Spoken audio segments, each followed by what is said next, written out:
மூன்றாம் கடல் மூர்க்கடல், நான்காம் கடல் ஐயா தயிர்கடல், ஐந்தாம் கடல் ஆடியமால் வள்ளிக்கொள்ளும் திருப்பார்கடல், ஆறாம் கடல் நல்ல தண்ணீர் ஆறாம் கடல், ஏழாம் கடல் என்னவோ ஏழாம் இத்தனையை சூழ்ந்திருக்கும் ஏழாம் பெருங்கடல். இந்த பெருங்கடலுக்கு அப்பாலே அழகான ஒரு பளிங்கு பாறை. சரி. அந்த பளிங்கு பாறைக்கு அடுத்தால் ஆறால் விருட்சகம். அந்த ஆறால் விருட்சகத்தில் ஆணை பெண் பாம்பானது நஞ்சை ஈட்டு வைத்திருக்கின்றது. அந்த நஞ்சை காட்டில் விட்டால் காட்டுக்கு ஆகாது, நாட்டில் உள்ள நாட்டுக்கும் ஆகாது. கடலில் விட்டால் கடலேலும் பொங்கிவிடும்.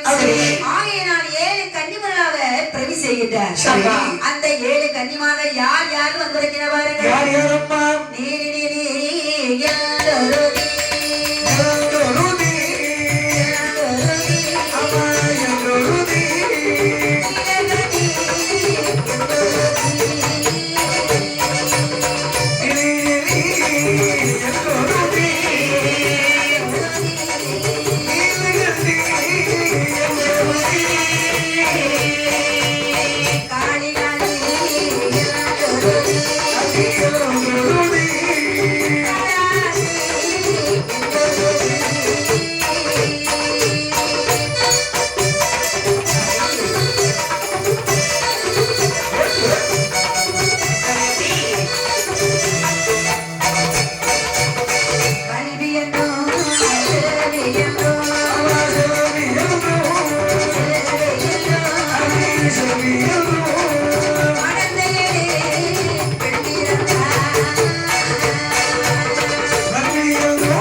பல்வி செல்வி ராக்கி சக்தி இப்படி 7 பெண்கள் வந்து பிறந்த பொழுது 7 பெண்கள் பிறந்ததும் 4 கன்னிமார்கள் நினைக்கிறார்கள். என்ன பண்ண வைக்கின்றார்கள்?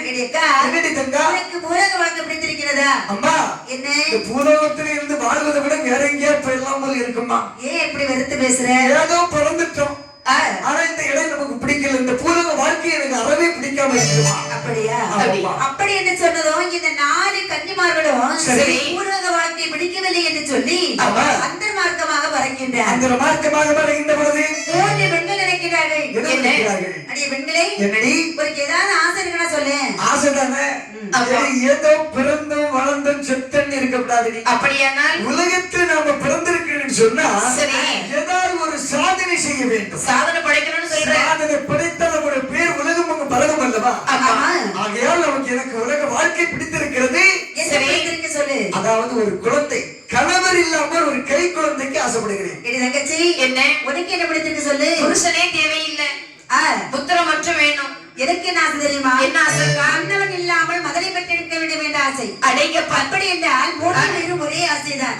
எல்லாரும் புருஷன் இல்லாமல் புத்திரனை பெற்றெடுக்கணும்னு ஆசைப்படுறோம். சொல்ற விதம் வேற வேற இருக்கே தவிர எல்லாமே ஒரே விஷயம் தான். நம்ம ஒரே பொருள் தான். அப்படியானால் மாப்பிள்ளை இல்லாமல் குழந்தை யார் தருவா நமக்கு?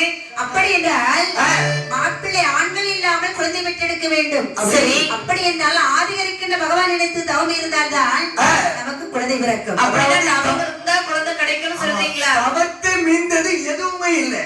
ஆமா, அப்படி என்று சொல்லி 3 கன்னிமார்களும் சுனையில் சென்று தீர்த்தமாடி தொடுத்து ஆதிகரிக்கின்ற பகவான் நினைத்து தவம் இருக்கின்றார்.